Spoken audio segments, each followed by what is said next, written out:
Now, Scotland Food and Drink Fortnight celebrates and champions Scottish produce. How big a part does being Scottish play in the Simon Howie story? Well, obviously we're the Scottish butcher, so being Scottish is vitally important. Most of my food heroes are long established Scottish food companies, and obviously the Scotch meat brand is something that's revered across the whole world, but we get the best of what Scotland offers, but the ability to trade in other parts of the UK and abroad if possible. What's your go-to story or anecdote that you share when people ask you about your business journey? Well, my colleagues at work groan and yawn every time they hear somebody asking me that question, because I tell them the story about helping the new chef at Gleneagles back in 1989 as he was going to work for the first night, and he had a mechanical breakdown on his car.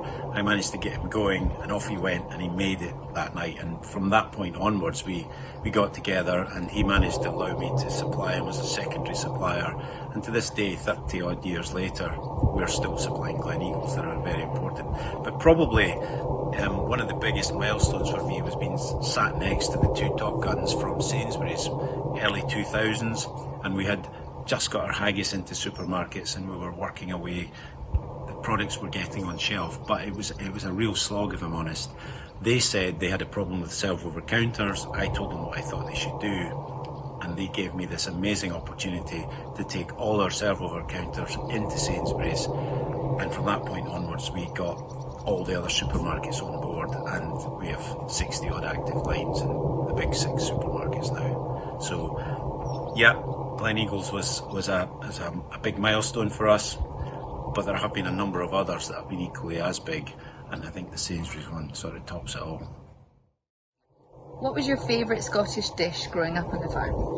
When I was brought up on a small dairy farm in Dunning, my mum and dad were busy working parents. Food was freshly prepared, it was always good food, but I think the basics were pretty much, I think I was 18 before I had a plate of pasta. We were a Vince and Tati's family, and occasionally we had a steak, and mum was absolutely brilliant at pudding, so we had a lot of favourites, but I'm going to put Vince and Tati's up there.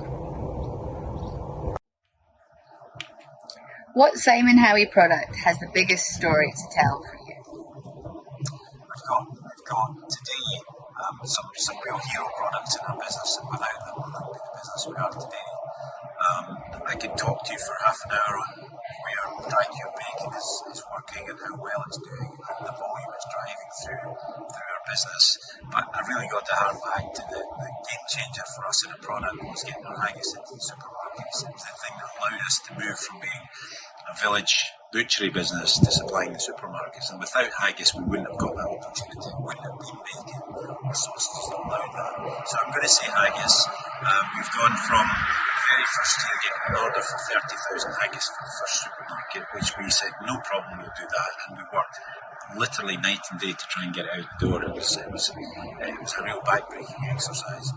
And now we make 30,000 haggis a day.